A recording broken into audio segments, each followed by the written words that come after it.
Hello, my name is Kendra Preissner. I am a junior in the Applied Investment Management program, and today I will be presenting a company in the domestic healthcare sector, VIR Biotechnology Incorporated, ticker VIR.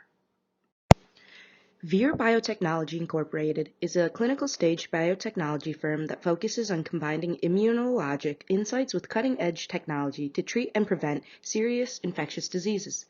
VIR technology platforms include antibody, T-cell, innate immunity, and siRNA, which are designed to stimulate and enhance the immune system by exploiting critical observations of natural immune processes.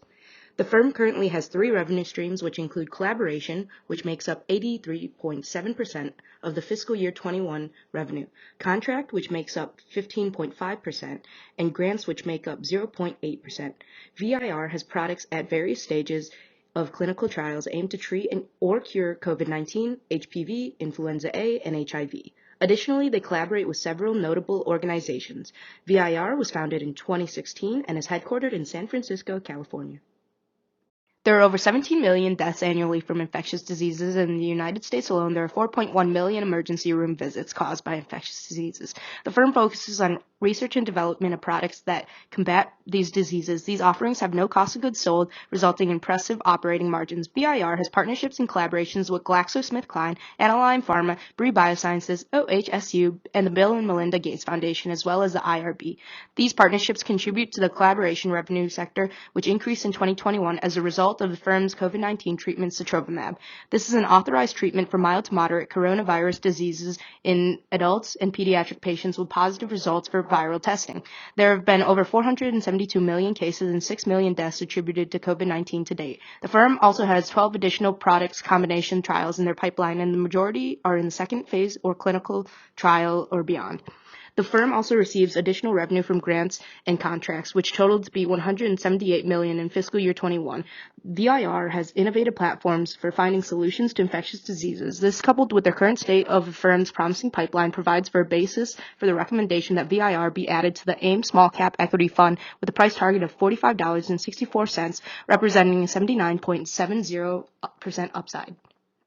The company's intangible assets are a huge driver for the firm. Regarding VIR's intellectual property, all products in the pipeline have patents or patent applications. Through previous acquisitions or collaborations, VIR has over 100 different patent families as of 2021. Aside from their innate immunity platform, the firm has multiple patents for their technology platforms. VIR has 4 main technology platforms that drive product development, which are the antibody, T-cell, innate immunity, and siRNA platforms. The firm also has patents and patent applications for sotrovimab, which was authorized in the FDA in May 2021 and has generated over $917 million in revenue for the firm.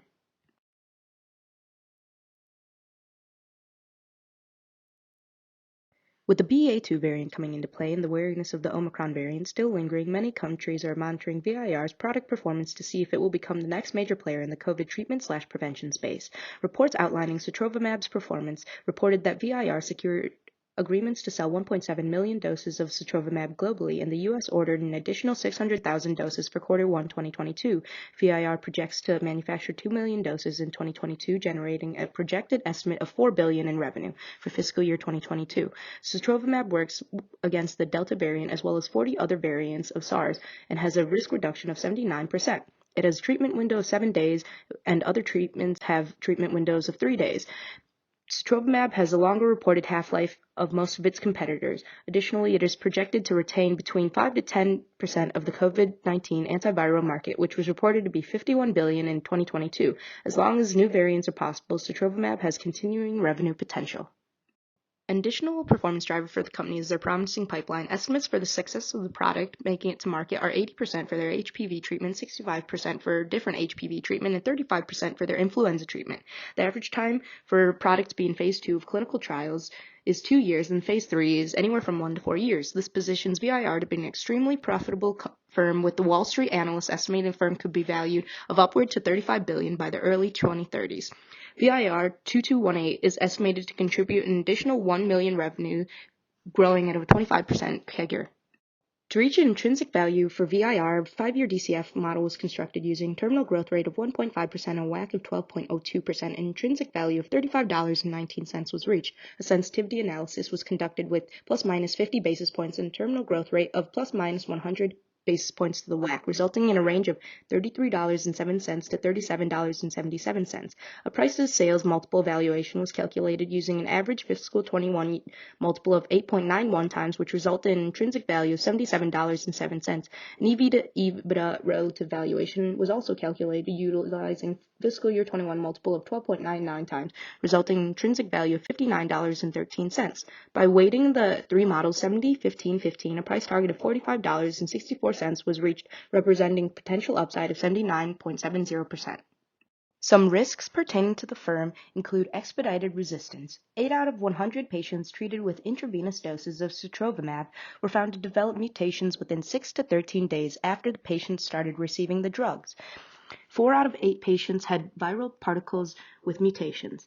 Research ensures that treatments remain effective, and if resistance develops, it is not transmitted into the community. Additionally, if COVID-19 becomes benign or ceases to be a concern, this would be detrimental to the firm, eliminating the need for their only product in the market. Another risk would be clinical trial failures. Consensus of high street estimates of price target for VIR is $300. This includes revenues generated by products currently in clinical trials. Drugs going into phase 2 trials have a greater than 30% failure rate, and phase 3 has a failure rate of greater than 58%. Majority of the trials will have substantial updates in clinical data in the first or second half of 2022. Also, VIR is a small player within the industry. VIR operates in a space with large, well-established competitors that could threaten performance or growth. The 4 largest vaccine producers, Pfizer, Moderna, AstraZeneca, and J&J, have sold/administered 599 million, 147 million, 67 million, and 18 million vaccine doses in the EU to date, respectively. VIR has been able to sell 1.7 million doses to date. VIR gained emergency use authorization by the FDA in May 2021. VIR has an impressive and well-experienced management team. George Gangros is currently the CEO of VIR. He previously served as CEO and board member of Biogen and president and CEO of Exelis. Additionally, he served as president of VIR Biotechnology, as well as serving in many other leadership positions. He received a BA in biology from Cornell University and a PhD in microbiology from the University of Massachusetts. Howard Horn also served as VP of Business and Planning at Biogen, as well as several other leadership roles within and beyond the pharmaceutical and biotechnology industries. He received a BA in economics from Princeton University and a BA from Wharton School of University of Pennsylvania.